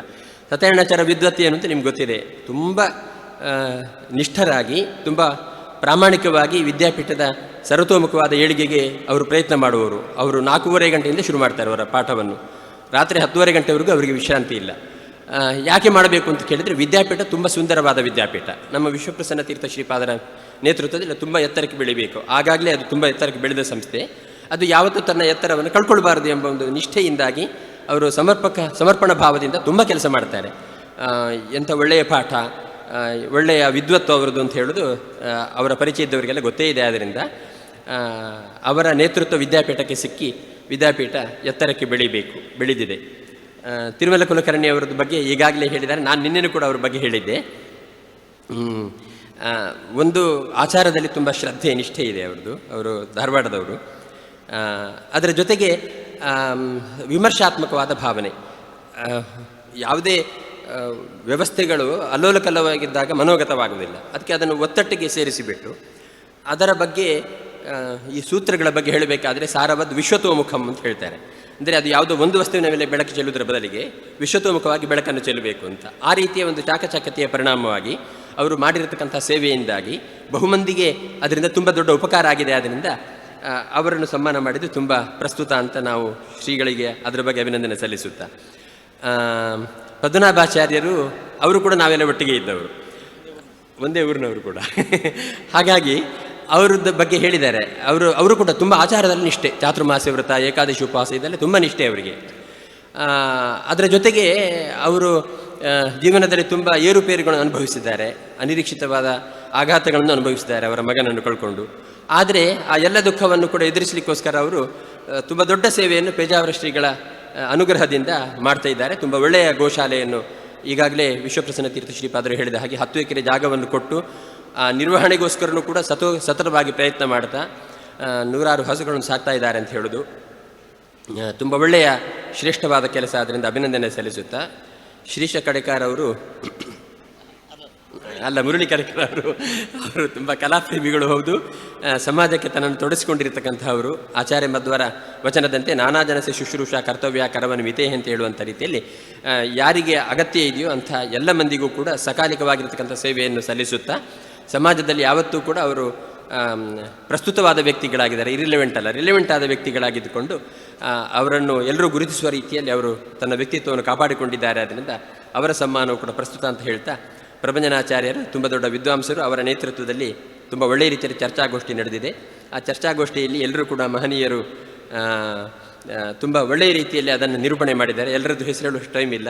ನಮ್ಮ ಪ್ರಸನ್ನಾಚಾರ್ಯರು ಕೂಡ ನಮ್ಮ ಒಟ್ಟಿಗೆ ನಾವಿದ್ದದ್ದು. ತುಂಬ ದೊಡ್ಡ ಜ್ಯೋತಿಷಿಗಳು ಮತ್ತು ತೌಳವ ಜಿಲ್ಲೆಗೆ ಒಳ್ಳೆಯ ಕೊಡುಗೆ ಕೊಟ್ಟವರು. ಅವರು ವಿಠಲಾಚಾರ್ಯ ನಂದಳಿಕೆಯಲ್ಲಿ ನಾವೆಲ್ಲ ಒಟ್ಟಿಗೆ ಇದ್ದವರು, ಒಂದೇ ರೂಮಲ್ಲಿ ಕೊಠಡಿಯಲ್ಲೇ ಇದ್ದವರು. ಹಾಗಾಗಿ ಎಲ್ಲಿ ನೋಡಿದರೂ ನಮ್ಮವರೇ ಇದ್ದಾರೆ. ಆದರೆ ಈ ನಮ್ಮವರೆಲ್ಲ ಕಾಣಲಿಕ್ಕೆ ಕಾರಣ ಏನಂದರೆ ನಮ್ಮ ಪೂಜ್ಯ ಶ್ರೀಗಳು ಮಾಡಿರ್ತಕ್ಕಂಥ ಒಂದು ದೊಡ್ಡ ವಿದ್ಯಾಪೀಠ. ಇವತ್ತು ನೀವು ಯಾರನ್ನು ನೋಡಿದರೂ ಕೂಡ ವಿದ್ಯಾಪೀಠದ ಹಳೆಯ ವಿದ್ಯಾರ್ಥಿಗಳು ಅಥವಾ ಈಗ ಕಲಿಯುವ ವಿದ್ಯಾರ್ಥಿಗಳು. ಹಾಗಾಗಿ ವಿದ್ಯಾಪೀಠ ಬಂದು ಇಲ್ಲದೇ ಇದ್ದರೆ ಮಾಧ್ವ ಸಮಾಜಕ್ಕೆ ಅದು ಎತ್ತ ಹೋಗ್ತಿತ್ತು. ಆಮೇಲೆ ನಮ್ಮ ನಿಷ್ಠೆ, ಸಂಸ್ಕೃತಿಗಳು, ಪೂಜೆ, ಸಂಧ್ಯಾವಂದನೆ ಎಲ್ಲ ಎಲ್ಲಿ ಉಳಿತಿತ್ತು ಅಂತ ನಮ್ಗೆ ಗೊತ್ತಾಗ್ತಿರಲಿಲ್ಲ. ಕಲ್ಪನೆ ಮಾಡಲಿಕ್ಕೆ ಸಾಧ್ಯ ಇಲ್ಲದಿರುವಂತಹ ಪರಿಸ್ಥಿತಿಗೆ ಹೋಗ್ತಿತ್ತು. ಹಾಗಾಗಿ ಅವರು ಸಮಗ್ರ ಸಮಾಜಕ್ಕೆ ಕೊಟ್ಟ ಕೊಡುಗೆನೂ ಎಂಥ ಅಪೂರ್ವತೆ ಅಂತ ಹೇಳೋದು ನಾವೇನು ಹೇಳಬೇಕಾಗಿಲ್ಲ, ಎಲ್ರಿಗೂ ಗೊತ್ತಿದೆ. ಅದರಿಗೆ ಮಾಧ್ವ ಸಮಾಜಕ್ಕೂ ಕೂಡ ಅವರು ಕೊಟ್ಟಿರುವ ಕೊಡುಗೆ ಏನುಂಟು ಅದು ಅಖಿಲ ಭಾರತ ಮಾಧ್ವ ಮಹಾಮಂಡಲದ ಮೂಲಕ ಮತ್ತು ಪೂರ್ಣಪ್ರಜ್ಞ ವಿದ್ಯಾಪೀಠದ ಮೂಲಕ ಇದೆರಡು ಅವಳಿ ಸಂಸ್ಥೆಗಳು ಸಾಮಾನ್ಯ 3 ವ್ಯತ್ಯಾಸದಲ್ಲಿ 1951ರಲ್ಲಿ ಒಂದು ಸಂಸ್ಥೆ, 1953ರಲ್ಲಿ ಇನ್ನೊಂದು ಸಂಸ್ಥೆ, ಎರಡು ಒಟ್ಟೊಟ್ಟಿಗೆ ಪ್ರಾರಂಭವಾದವು. ಈ ಎರಡೂ ಸಂಸ್ಥೆಗಳನ್ನು ಬೆಳೆಸಲಿಕ್ಕೆ ಶ್ರೀಗಳು ತುಂಬ ಕಷ್ಟಪಟ್ಟಿದ್ದಾರೆ. ಅವರು ವಾರಾನ್ನವನ್ನು ಕೇಳಿದ ಹಾಗೆ ಪ್ರತಿಯೊಂದು ಮನೆಗೂ ಕೂಡ ಅಕ್ಕಿ ಸಂಗ್ರಹ ಮಾಡಲಿಕ್ಕೆ ಒಂದಷ್ಟು ಜನ ಇಟ್ಕೊಂಡು ಅವರಿಂದ ಅಕ್ಕಿ ಸಂಗ್ರಹ ಮಾಡಿ ಅವರು ವಿದ್ಯಾಪೀಠ ನಡೆಸಿದ್ದಾರೆ. ಅಂದರೆ ಎಷ್ಟು ಕಷ್ಟ ಇರ್ಬೋದು. ನೀವು ಒಂದು 300-400 ವಿದ್ಯಾರ್ಥಿಗಳಿಗೆ 3 ಹೊತ್ತು ಊಟ ಹಾಕಬೇಕು ಅಂತ ಹೇಳೋದು ಇವತ್ತಿನ ದೇಶದಲ್ಲಿ ದೊಡ್ಡ ವಿಷಯ ಆಗದೇ ಇರ್ಬೋದು. ಆದರೆ ಆ ಕಾಲದಲ್ಲಿ 1981 ನಾವು ಓದಿದ್ದು, ಆ ಕಾಲದಲ್ಲಿ ಎಷ್ಟು ಕಷ್ಟ ಇತ್ತು ಅಂತ ಹೇಳೋದು ನಮಗೆ ಯೋಚನೆ ಮಾಡಲಿಕ್ಕೂ ಸಾಧ್ಯ ಇಲ್ಲ. ಅಂಥ ಕಷ್ಟಪಟ್ಟಿದ್ದಾರೆ ಪೂಜ್ಯ ಶ್ರೀಗಳು. ಹಾಗಾಗಿ ಆ ಕಾಲದಲ್ಲಿ ಅದನ್ನು ಉಳಿಸಿದ್ರಿಂದ ಇವತ್ತದು ಬೆಳಿಲಿಕ್ಕಾಯಿತು. ಹಾಗಾಗಿ ವಿದ್ಯಾಪೀಠ ಸ್ಥಾಪನೆಯಾದನಿಂದ ಕೂಡ ಶ್ರೀಗಳು ತುಂಬ ಕಷ್ಟಪಟ್ಟಿದ್ದಾರೆ. ಎಲ್ಲ ಮನೆಗೂ ಕೂಡ ಅಕ್ಕಿ ಸಂಗ್ರಹ ಮಾಡಲಿಕ್ಕೋಸ್ಕರನೇ ಜನವನ್ನು ಕಳಿಸ್ತಾ ಇದ್ದರು. ಅಂಥವ್ರಿಗೆ ಹೆಸರು ಕೂಡ ಅಕ್ಕಿ ವೆಂಕಟೇಶ, ಅಕ್ಕಿ ಈ ಥರನೇ ಹೆಸರಿತ್ತು ಅವರಿಗೆ, ಅದನ್ನೇ ಮಾಡ್ತಾಯಿದ್ರು. ಅಂತಹ ಮಂದಿ ಹತ್ರ ಸಂಗ್ರಹ ಮಾಡಿದ ಅಕ್ಕಿಯನ್ನು ವಿದ್ಯಾಪೀಠಕ್ಕೆ ತಂದು ಬೇಯಿಸಿ ನಮಗೆ ಸಕಾಲಕ್ಕೆ ಅವರು ಊಟ ಕೊಡ್ತಾಯಿದ್ರು. ಹಾಗಾಗಿ ನಾವು ಆ ಅನ್ನದ ಋಣವನ್ನು ಮರೀಲಿಕ್ಕಾಗೋದಿಲ್ಲ. ಒಂದೊಂದು ಅಕ್ಕಿ ಕಾಳು ಕೂಡ ಅದು ಶ್ರಮದ ಹಿಂದಿರತಕ್ಕಂತಹ ಒಂದು ಮೌಲ್ಯ ಅಂತ ಹೇಳ್ತಾ ಪೂಜ್ಯ ಶ್ರೀಗಳನ್ನು ಎಷ್ಟು ಸ್ಮರಣೆ ಮಾಡಿದರೂ ಸಾಲದು. ನನಗೆ ತುಂಬ ಆತ್ಮೀಯರು ಅಂದರೆ ವಿಶ್ವಪ್ರಸನ್ನ ತೀರ್ಥ ಶ್ರೀಪಾದರು. ನಾನು ಸ್ವಾಮಿಗಳಾದಂದಿನಿಂದಲೂ ಕೂಡ ನನಗೆ ತುಂಬ ಹತ್ತಿರದವರು ಅಂದರೆ ವಿಶ್ವಪ್ರಸನ್ನ ತೀರ್ಥ ಶ್ರೀಪಾದರು. ನಮ್ಮ ಇಬ್ಬರ ಭಾವನೆಗಳು, ಮನೋಭಾವನೆಗಳು, ನಮ್ಮ ಚರ್ಯೆಗಳು ಎಲ್ಲ ನಮಗೆ ತುಂಬ ಪರಸ್ಪರ ಇಷ್ಟ ಆಗುವಂಥದ್ದಾದ್ದರಿಂದ ನಾವು ತುಂಬ ಹತ್ತಿರದಲ್ಲಿರುವವರು. ಇವತ್ತು ಅವರು ರಾಮಜನ್ಮಭೂಮಿ ತೀರ್ಥಕ್ಷೇತ್ರ ಟ್ರಸ್ಟಿಗೆ ಹೋದ ಮೇಲೆ ಅವರು ವಿಯತಿ ಬಹುತರಂ ಸ್ತೋಕ ಮುರ್ವ್ಯಾಂ ಪ್ರಯಾತಿ ಅಂತ ಇರೋದ್ರಿಂದ ತುಂಬ ಸಿಗೋದು ಕಷ್ಟ ಆದ್ದರಿಂದ ನಾವು ಹೆಚ್ಚು ಮಾತಾಡೋಕ್ಕಾಗಲ್ಲ. ಇಲ್ಲಾಂದರೆ ಪ್ರತಿನಿತ್ಯ ಮಾತಾಡುವಂಥ ನಾವು ಸಾಂಗತ್ಯವನ್ನು ಇಟ್ಕೊಂಡು ಇವರಿದ್ದೇವೆ. ಹಾಗಾಗಿ ಅವರ ನೇತೃತ್ವದಲ್ಲಿ ಏನು ಸುಧಾಮಂಗಳ ನಡೀತಾ ಇದೆ ನಮಗೆ ತುಂಬ ಖುಷಿ ಕೊಟ್ಟಿದೆ. ಅವರು ಕೂಡ ಭಿಕ್ಷೆ ಮಾಡುವಾಗಲೂ ಸುಮ್ಮನೆ ಇರಲ್ಲ, ಆವಾಗಲೂ ವಿದ್ಯಾರ್ಥಿಗಳ ಹತ್ರ ಚಿಂತನೆ ಮಾಡಿಸ್ತಾರೆ, ಸಂಚಾರ ಮಾಡುವಾಗಲೂ ಚಿಂತನೆ ಮಾಡ್ತಾರೆ, ಬೆಳಗ್ಗೆ ಬೇಗ ಎದ್ದು ಚಿಂತನೆ ಮಾಡಿಸ್ತಾರೆ. ಹಾಗಾಗಿ ನಿದ್ರೆಯನ್ನು ಜಯಿಸಿದರೆ ಮಾತ್ರ ಇಂಥ ವೇದಾಂತವನ್ನು ಅಧ್ಯಯನ ಮಾಡಲಿಕ್ಕೆ ಮತ್ತು ಅಧ್ಯಾಪನ ಮಾಡಲಿಕ್ಕೆ ಆಗುತ್ತೆ. ಹಾಗಾಗಿ ಇಲ್ಲೆಲ್ಲ ವಿದ್ವಾಂಸರು ಕೂಡ ನಿದ್ರೆಗೆ ಮಹತ್ವವನ್ನು ಕೊಡದೆ, ಆಹಾರಕ್ಕೆ ಮಹತ್ವವನ್ನು ಕೊಡದೆ ಜ್ಞಾನಕ್ಕೆ ಮಹತ್ವವನ್ನು ಕೊಡುವಂಥ ಮೂಲಕ ಜ್ಞಾನದಾನವನ್ನು ಮಾಡ್ತಕ್ಕಂಥ ಮಹಾತ್ಮರು ಇದ್ದೀರಿ. ಹಾಗಾಗಿ ಆಚಾರ್ಯ ಮಧ್ವರು ಏನು ಹೇಳಿದ್ದಾರೋ ಅತ್ಯಶಕ್ಯೇತು ನಿದ್ರಾ ಆದವು ಅಂತ. ತುಂಬ ಆಯಾಸ ಆದರೆ ನಿದ್ರೆ ಮಾಡಿರಿ, ಆದರೆ ಮತ್ತೆ ನಿರಂತರವಾಗಿ ಪಾಠೋಪ್ರವಚನಕ್ಕೆ ನಿಮ್ಮ ಬದುಕನ್ನು ಕೊಡಿ ಅಂತ ಹೇಳುವಂಥ ಮಾತನ್ನು ಆಚಾರ್ಯರು ಹೇಳಿದ್ದಾರೆ. ಅದನ್ನು ಯಥಾವತ್ತಾಗಿ ನಡೆಸಿಕೊಂಡಂಥ ಮಂದಿ ಇವರಾದ್ದರಿಂದ ಇವರೆಲ್ಲರ ತ್ಯಾಗ ಎಂಬುದು ಪರಮ ಪೂಜ್ಯ ಶ್ರೀಗಳಿಗೆ ತುಂಬ ಸಂತೋಷ ಆಗಿರುವುದರಿಂದ ವಿಶ್ವೇಶತೀರ್ಥ ಶ್ರೀಪಾದರು ಇದನ್ನೆಲ್ಲ ಸಾಕ್ಷಾತ್ಕರಿಸಿಕೊಂಡು, ಇಂಥ ದೊಡ್ಡ ಕಾರ್ಯಕ್ರಮವನ್ನು ಸಾಕ್ಷಾತ್ಕರಿಸಿಕೊಂಡು ಸುಬ್ರಹ್ಮಣ್ಯ ಮಠದಲ್ಲಿ ಆಗಿದೆ ಅಂತ ಹೇಳುವುದನ್ನು ಕೂಡ ತುಂಬ ಇಷ್ಟಪಟ್ಟು, ಯಾಕೆಂದರೆ ಅವರೇ ಇಷ್ಟಪಟ್ಟು ಇಲ್ಲಿ ಮಾಡಬೇಕು ಅಂತ ಹೇಳಿರೋದ್ರಿಂದ, ಜೊತೆಗೆ ಪೂರ್ವಾಶ್ರಮದಲ್ಲಿ ಅವರಿಗೆ ಗುರುಮಠವೂ ಆಗಿರುವುದರಿಂದ ಅವರಿಗೆ ತೃಪ್ತಿಯಾಗಿದೆ ಅಂತ ನಾವು ಭಾವಿಸ್ತಾ, ಅದೇ ನಮಗೆ ಬೇಕಾಗಿರೋಂಥ ಧನ್ಯತೆ ಮತ್ತು ಅನುಗ್ರಹ ಬಿಟ್ಟು ಮತ್ತು ಏನೂ ಬೇಕಾಗಿಲ್ಲ. ಹಾಗಾಗಿ ಅವರ ಅನುಗ್ರಹ ಮತ್ತು ವಿಶ್ವಪ್ರಸನ್ನ ತೀರ್ಥ ಶ್ರೀಪಾದರ ಅನುಗ್ರಹ ನಮ್ಮ ಮೇಲೆ ನಿರಂತರ ಇರಲಿ. ಸುಬ್ರಹ್ಮಣ್ಯ ಮಠದಿಂದ ಒಳ್ಳೆಯ ಸಮಾಜಕ್ಕೆ ಪೂರಕವಾದ ಕಾರ್ಯಕ್ರಮಗಳು ನಿರಂತರ ಜರುಗುವಂಥ ರೀತಿಯ ಅವಕಾಶವನ್ನು ಮತ್ತು ಶಕ್ತಿಯನ್ನು ದುರಿತ ನಿವೃತ್ತಿ ಕಾರಣವಾದ ನರಸಿಂಹದೇವರು, ಮಹಾಮತಿಯನ್ನು ಕೊಡತಕ್ಕಂಥ ಸುಬ್ರಹ್ಮಣ್ಯ ಮತ್ತು ಎಲ್ಲ ಆದಿವ್ಯಾಧಿಗಳನ್ನು ಪರಿಹಾರ ಮಾಡತಕ್ಕಂತಹ ನಾಗನ ಅನುಗ್ರಹ ನಮ್ಮ ಮೇಲೆ ಸದಾ ಇರಲಿ ಅಂತ ಹೇಳ್ತಾ ಈ ಕಾರ್ಯಕ್ರಮಕ್ಕೆ ಅನೇಕ ಮಂದಿ ವಸ್ತುರೂಪವಾಗಿ ಅನೇಕ ಮಂದಿ ನೇರವಾಗಿ ಹಣದ ಮೂಲಕ ಸಹಕಾರ ಕೊಟ್ಟವರಿದ್ದಾರೆ. ಅಂಥವ್ರ ಹೆಸರು ದೊಡ್ಡ ಪಟ್ಟಿ ಇರ್ಬೋದು, ಅದರಿಂದ ನಾನು ಹೇಳಲಿಕ್ಕೆ ಸಮಯ ಇಲ್ಲ. ಆದ್ದರಿಂದ ನಾನು ಇದನ್ನೇನು ಹೆಚ್ಚು ವಿವರಣೆ ಕೊಡದೆ ಇವತ್ತು ಬೆಳಿಗ್ಗೆ ನರಸಿಂಹದೇವರಿಗೆ ಮದ್ದನವಿ ಪ್ರಯುಕ್ತವಾಗಿ ಮಹಾಭಿಷೇಕ ನಡೆದಿದೆ. ಈಗ ರಂಗಪೂಜೆ ಮತ್ತು ಇನ್ನಿನ್ನು ಕೆಲವು ವಿಶೇಷ ಪೂಜೆಗಳು ಪ್ರಾಣದೇವರಿಗೆ ನಡೆಯಬೇಕಾಗಿರುವುದರಿಂದ ಪೂಜ್ಯ ಶ್ರೀಗಳ ನೇತೃತ್ವದಲ್ಲಿ ಈ ಸಭೆ ಮುಂದುವರಿಲಿಕ್ಕಿದೆ. ತುಂಬ ಒಳ್ಳೆಯ ಮಾತನ್ನು ಹರಿಯಾಚಾರ ಆಡಲಿಕ್ಕಿದ್ದಾರೆ, ತುಂಬ ವಿದ್ವಾಂಸರೆಲ್ಲ ಇಲ್ಲಿ ಮಾತಾಡಲಿಕ್ಕಿದ್ದಾರೆ, ಸನ್ಮಾನಿತರು ಎಲ್ಲರೂ ಕೂಡ. ಅದನ್ನು ನನಗೆ ಕೇಳಲಿಕ್ಕೆ ಅವಕಾಶ ಇಲ್ಲ ಅಂತ ಹೇಳೋದನ್ನು ಅಂದುಕೊಂಡು ವಿಷಾದ ವ್ಯಕ್ತಪಡಿಸುತ್ತಾ, ನಿಮ್ಮೆಲ್ಲರ ವಿದ್ಯಾಪೀಠದ ಗಣ್ಯ ವಿದ್ವಾಂಸರು, ಅದು ಎಲ್ಲರೂ ಆನಂದ್ ತೀರ್ಥ ಇದ್ದಾರೆ, ಖೇಡ ವೇದವ್ಯಾಸಾಚಾರ್ಯರಿದ್ದಾರೆ, ಎಲ್ಲರೂ ಇದ್ದಾರೆ. ಯಾರ ಹೆಸರು ಹೇಳೋದು ಅಂತ ಗೊತ್ತಿಲ್ಲ ನನಗೆ. ಅಂತೂ ಎಲ್ಲರ ಸಹಯೋಗದೊಂದಿಗೆ ವಿಶೇಷವಾಗಿ ಈ ಕಾರ್ಯಕ್ರಮದ ಸ್ವರೂಪವನ್ನು ಸಿದ್ಧಪಡಿಸುವಲ್ಲಿ ಶ್ರಮಪಟ್ಟಿರತಕ್ಕಂತಹ ಸಗ್ರಿ ಆನಂದ ತೀರ್ಥರು ಮತ್ತು ಜೊತೆಗೆ ಎಲ್ಲ ಮೀಟಿಂಗ್ಗಳಲ್ಲಿ ಭಾಗವಹಿಸಿರುವಂಥ ಕಿರಣಾಚಾರ್ಯರಿರ್ಬೋದು, ಎಲ್ಲದಕ್ಕೂ ಕೂಡ ಈಗಾಗಲೇ ವೇದಿಕೆಯಲ್ಲಿ ಯಾಜ್ಞವಲ್ಕ್ಯ ಹೇಳಿದ ಹಾಗೆ ಸಂಕಲ್ಪ ಮಾತ್ರೋದಯ ಸಿದ್ಧಯಸ್ತೆ ಅಂತ ನಾವೆಲ್ಲ ಭಗವಂತನ ಮಾತ್ರ ಇಚ್ಛಾ ಮಾತ್ರ ಪ್ರಭು ಸೃಷ್ಟಿ ಅಂತ ಹೇಳ್ತೇವಲ್ಲ, ನಮ್ಮ ಇಚ್ಛೆಯು ಕೂಡ ಭಗವಂತ ಸುದರ್ಶನ ಜೋಯಿಸರ ಮೂಲಕ ಅದು ಸೃಷ್ಟಿಯಾಗಿದೆ. ನಾವು ಏನು ಅಂದ್ಕೊಂಡ್ರೆ ಅದು ಆಗೇ ಬಿಡುತ್ತೆ ಆ ಕ್ಷಣದಲ್ಲಿ. ಅಂಥ ರೀತಿಯ ಸಹಕಾರ ಇದ್ದದ್ರಿಂದ ಮಾತ್ರ ಈ ಕಾರ್ಯಕ್ರಮ ಸುಂದರವಾಗಿ ನಡೀಲಿಕ್ಕಾಯಿತು. ನಾಳೆ ತುಂಬ ಮೇರು ಗ್ರಂಥವಾಗಿರತಕ್ಕಂಥ ಶ್ರೀಮನ್ ನ್ಯಾಯಸುಧಾಮಂಗಲದ ಮಹೋತ್ಸವ ನಡೀಲಿಕ್ಕಿದೆ. 32 ವಿದ್ಯಾರ್ಥಿಗಳು ಕೂಡ ತುಂಬ ಒಳ್ಳೆಯ ಅನುವಾದ ಮಾಡಿ ಪರಮಪೂಜ್ಯ ವಿಶ್ವೇಶತೀರ್ಥ ಶ್ರೀಪಾದರಿಗೆ ಮತ್ತು ವಿಶ್ವಪ್ರಸನ್ನ ತೀರ್ಥ ಶ್ರೀಪಾದರಿಗೆ ಕೀರ್ತಿಯನ್ನು ತಂದುಕೊಟ್ಟಿದ್ದಾರೆ. ಅವರನ್ನು ಸಿದ್ಧಪಡಿಸತಕ್ಕಂಥ ಅನೇಕ ವಿದ್ವಾಂಸರುಗಳು ಕೂಡ ಇಲ್ಲಿ ಇದ್ದಾರೆ ಮತ್ತು ಕೆಲವರು ಇಲ್ಲ ಇಲ್ಲಿ. ಅದರ ಜೊತೆಗೆ ವೈದ್ಯುತ ಗುರುಕುಲದಲ್ಲಿ ಅಧ್ಯಯನ ಮಾಡಿರ್ತಕ್ಕಂತಹ ಅನೇಕ ಮಂದಿಯಲ್ಲಿ ಒಬ್ಬರಾಗಿರ್ತಕ್ಕಂತಹ ಲಕ್ಷ್ಮೀನಾರಾಯಣ ತೋಡ್ತಿಲ್ಲ ಅವರು ತುಂಬ ಪ್ರೀತಿಯಿಂದ ಮತ್ತು ತುಂಬ ಗಹನವಾದ ವಿಷಯಗಳನ್ನು ಕೂಡ ಸರಳವಾಗಿ ಇಲ್ಲಿ ಅನುವಾದ ಮಾಡಿದ್ದಾರೆ. ಹೀಗೆ ನಮಗೆ ನೇರವಾಗಿ ಗುರುಕುಲ ನಡೆಸಲಿಕ್ಕೆ ಸಾಧ್ಯವಾಗದೇ ಇದ್ದರೂ ಕೂಡ ಪರೋಕ್ಷವಾದ ರೀತಿಯಲ್ಲಿ ಆದರೂ ಗುರುಕುಲ ನಡೆಸಿಬಿಟ್ಟು ಆ ಮೂಲಕ ಒಂದಷ್ಟು ಮಂದಿಗೆ ಜ್ಞಾನದಾನ ಮಾಡುವಂಥ ಅವಕಾಶಗಳು ಸಿಗಲಿ ಅಂತಲೂ, ಮುಂದೆ ಸಾಕ್ಷಾತ್ತಾಗಿಯೂ ಕೂಡ ಅಂಥ ಅವಕಾಶಗಳು ಒದಗಿ ಬರಲಿ ಅಂತ ಹೇಳ್ತಾ ಎಲ್ಲರಿಗೂ ಆಭಾರವನ್ನು ಈ ಸಂದರ್ಭದಲ್ಲಿ ಹೇಳ್ತಾ, ಆಚಾರ್ಯ ಮಧ್ವರ ಅವರಿಗೆ ಗುರುಗಳು ಆಗಿರತಕ್ಕಂತಹ ವೇದವ್ಯಾಸ ಗುರುಗಳ ಮತ್ತು ಎಲ್ಲ ನಮ್ಮ ಮಠದ ಪರಂಪರಾಗತವಾದ ಗುರುಗಳದ್ದು ಅನುಗ್ರಹವನ್ನು ಬೇಡ್ತಾ, ವಿಶ್ವಜ್ಞತೀರ್ಥ ಶ್ರೀಪಾದರು ವಿದ್ಯಾಸುಂದಿ ನನಗಿಂತ ಹಿಂದೆ ಇದ್ದರು ವಿದ್ಯಾಭೂಷಣರು, ಅವರ ಗುರುಗಳಾದವರು ವಿದ್ಯಾಸುಂದಿ ತೀರ್ಥರು, ಅವರ ಗುರುಗಳಾದ ವಿಶ್ವಜ್ಞತೀರ್ಥರು ನಮ್ಮ ಮಠದ ಯತಿಗಳಾಗಿದ್ದಾಗ ವಿಶ್ವೇಶತೀರ್ಥ ಶ್ರೀಪಾದರಿಗೆ ಸನ್ಯಾಸ ಸ್ವೀಕಾರ ಆಯಿತು. ಆವಾಗ ವಿಶ್ವೇಶತೀರ್ಥ ಶ್ರೀಪಾದರ ಜೊತೆಗೆ ಗಟ್ಟಿಯಾಗಿ ನಿಂತವರು ನಮ್ಮ ವಿಶ್ವಜ್ಞತೀರ್ಥರು. ಹಾಗಾಗಿ ಪುಟಾಣಿ ಮಗು ಆದ್ದರಿಂದ ಅಷ್ಟಮಠದ ಮಧ್ಯದಲ್ಲಿ ಕಾಣೀರು ಮಠ ಅದು ದ್ವಂದ್ವ ಮಠ ಆದ್ದರಿಂದ ಕಾಣೀರು ಮಠದ ಶ್ರೀಗಳಿಗೂ ನಮ್ಮ ವಿಶ್ವಜ್ಞತೀರ್ಥ ಶ್ರೀಪಾದರಿಗೂ ತುಂಬ ಸಖ್ಯ ಇರುವುದರಿಂದ ಏನೇ ವಿವಾದ ಬಂದಾಗಲೂ ಕೂಡ ವಿಶ್ವಜ್ಞತೀರ್ಥರು ಮುಂದೆ ನಿಂತು ಆ ವಿವಾದವನ್ನು ಪರಿಹರಿಸಿಬಿಟ್ಟು ವಿಶ್ವೇಶತೀರ್ಥ ಶ್ರೀಪಾದರಿಗೆ ಸಹಕಾರವನ್ನು ಕೊಟ್ಟಿದ್ದಾರೆ ಅಂತ ಹೇಳುವುದನ್ನು ಈ ಸಂದರ್ಭದಲ್ಲಿ ಹೇಳ್ತಾ, ಈ ಮೂಲಕ ಪೇಜಾವರ ಮಠಕ್ಕೂ ಸುಬ್ರಹ್ಮಣ್ಯ ಮಠಕ್ಕೂ ಇವತ್ತಿನದ್ದಲ್ಲ, ಬಹಳ ಹಿಂದಿನಿಂದ ಇರತಕ್ಕಂಥ ಒಂದು ಸಂಬಂಧ, ಅದು ಮತ್ತು ಬೆಳೆಯಲಿ, ಹೀಗೆ ಉಳಿಯಲಿ ಬೆಳೆಯಲಿ ಅಂತ ಹೇಳ್ತಾ ನಿಮಗೆಲ್ಲರಿಗೂ ಇದಕ್ಕೆ ಸಹಕಾರ ಕೊಟ್ಟಿರ್ತಕ್ಕಂಥ ಎಲ್ಲರಿಗೂ ಅಭಿನಂದನೆ ಸಲ್ಲಿಸುತ್ತಾ, ಈ ಸಂದರ್ಭದಲ್ಲಿ ಶ್ರೀಮಠದ ಉಪಚಾರದಲ್ಲಿ ಏನಾದರೂ ವ್ಯತ್ಯಾಸ ಇದ್ದರೆ ಅದನ್ನೇನು ಅಂದುಕೊಳ್ಳದೆ ಮುಂದೇನೂ ಕೂಡ ನೀವು ಇಲ್ಲಿಗೆ ಬರಬೇಕು. ನಮ್ಮ ಸಣ್ಣ ಅವಲಕ್ಕಿಯ ಪುಡಿಯನ್ನಾದರೂ ನೀವು ತಗೊಂಡ್ರೆ ನಮಗೆ ಸಂತೋಷವೇ ಅದರಿಂದ. ಹಾಗಾಗಿ ಉಪಚಾರ ಎಷ್ಟು ಮಟ್ಟಿಗೆ ನಡೆದಿದೆ ಗೊತ್ತಿಲ್ಲ, ಅನೇಕ ಲೋಪದೇಶಗಳಾಗಿರ್ಬೋದು. ಅದು ಏನೇ ಇದ್ದರೂ ಕೂಡ ಅದನ್ನು ಏನೂ ಅಂದುಕೊಳ್ಳದೆ ಆಚಾರ್ಯ ಮಧ್ವರ ಪ್ರೀತಿಪಾತ್ರವಾದ ಕ್ಷೇತ್ರ ಇದು, ವಿಷ್ಣು ತೀರ್ಥರ ಸನ್ನಿಧಾನದಲ್ಲಿರತಕ್ಕಂಥ ಕ್ಷೇತ್ರ ಅಂತ ಹೇಳೋದನ್ನು ಭಾವಿಸಿಕೊಂಡು, ಮತ್ತು ಅಗ್ರಹಾರ ಮತ್ತು ಈ ಮಠದಲ್ಲಿ ತುಂಬ ವಿಶಿಷ್ಟವಾದ ರೀತಿಯ ಅಗೋಚರವಾದ ಶಕ್ತಿಯ ಪ್ರಭಾವ ಇದೆ ಅಂತ ಹೇಳೋದನ್ನು ನಾವೆಲ್ಲ ತಿಳ್ಕೊಳ್ಬೇಕಾಗಿದೆ. ಇವತ್ತು ಕೂಡ ಇದು ಹೀಗೆ ಅಂದರೆ ಮಧ್ಯರಾತ್ರಿಯಲ್ಲಿ ಒಂದು ಘಂಟಾನಾದ ನಮ್ಮ ನರಸಿಂಹದೇವರ ಗುಡಿಯಲ್ಲಿ ಕೇಳುತ್ತೆ ಅಂತ. ಹಾಗಾಗಿ ಏನು ಗೊತ್ತಿಲ್ಲದ ನನ್ನ ಸ್ವಾಮಿಗಳಾದಮೇಲೆ ನಾನು ಒಂದು ಪ್ರಶ್ನೆ ಇಟ್ಟಾಗ ಕೇರಳದಿಂದ ಬಂದವರು. ನನಗೆ ಅವರನ್ನೇ ಕರಿಬೇಕು ಅಂತ ಇರಲಿಲ್ಲ, ಪ್ರಸನ್ನಾಚಾರ್ಯ ಇನ್ನೂ ಓದಿಗಿರಲಿಲ್ಲ, ಮುಗ್ದಿರಲಿಲ್ಲ ಅವ್ರದ್ದು ಓದು. ಹಾಗಾಗಿ ಯಾರೋ ಸಲಹೆ ಮೇಲೆಗೆ ನಾವು ಕೇರಳದ ಜ್ಯೋತಿಷಿಗಳನ್ನು ಕರೆಸಿದಾಗ ಅವರಿಗೆ ಮಧ್ವ ಸಮಾಜ ಅಂದರೆ ಏನೂ ಗೊತ್ತಿಲ್ಲ, ಸಂಪ್ರದಾಯ ಏನೂ ಗೊತ್ತಿಲ್ಲದಿದ್ದವರು ರಾಶಿ ಹಾಕಿದಾಗ, ಅಲ್ಲ ಇಲ್ಲಿ ರಾತ್ರಿ 12 ಗಂಟೆ ಹೊತ್ತಿಗೆ ಒಂದು ಕುಮಾರ ಪರ್ವತದಿಂದ ಯಾವುದೋ ಒಂದು ವಿಶಿಷ್ಟವಾದ ಶಕ್ತಿ ಹರಿದು ಬರುತ್ತೆ ಗರ್ಭಗುಡಿಗೆ, ಹಾಗಾಗಿ ನೀವು ಪ್ರತಿನಿತ್ಯ ಪೂಜೆ ಆದಮೇಲೆ ಒಂದು ಬೆಲ್ಲದ ತುಂಡು ಮತ್ತು ನೀರು ಅಲ್ಲಿ ಇಟ್ಟುಬಿಟ್ಟು ಬರಬೇಕು ನೀವು, ಯಾಕೆಂದರೆ ಇನ್ಯಾರೋ ಒಬ್ಬರು ತುಂಬ ದೊಡ್ಡ ಶಕ್ತಿ ಪುರುಷರು ಅಲ್ಲಿ ಪೂಜೆ ಮಾಡ್ತಾರೆ ಅಂತ ಹೇಳಿದರು. ಅದರ ಜೊತೆಗೆ ಒಂದು ಈಶಾನ್ಯ ಭಾಗದಲ್ಲಿ ಒಂದು ದೀಪವನ್ನು ಹಚ್ಚಿಡಬೇಕು ನಾವು ಕುಮಾರ ಪರ್ವತಕ್ಕೆ ಕಾಣಿಸುವ ಹಾಗೆ. ಇದು ಇವತ್ತು ನಡೀತಾ ಇದೆ. ಹಾಗಾಗಿ ಒಂದು ವಿಶಿಷ್ಟವಾದ ಶಕ್ತಿ. ಅಗ್ರಹಾರದಲ್ಲಿ ಗುರುಗಳ ವೃಂದಾವನ, ವಾದರಾಜರು ಅದನ್ನೇ ಹೇಳಿದರು, ತಪಸ್ತಪಂತಹ ಸನ್ಮಂತ್ರಂ ಜಪಂತ ಶ್ಯಾಮ ಸಂತತಂ ಅಂತ.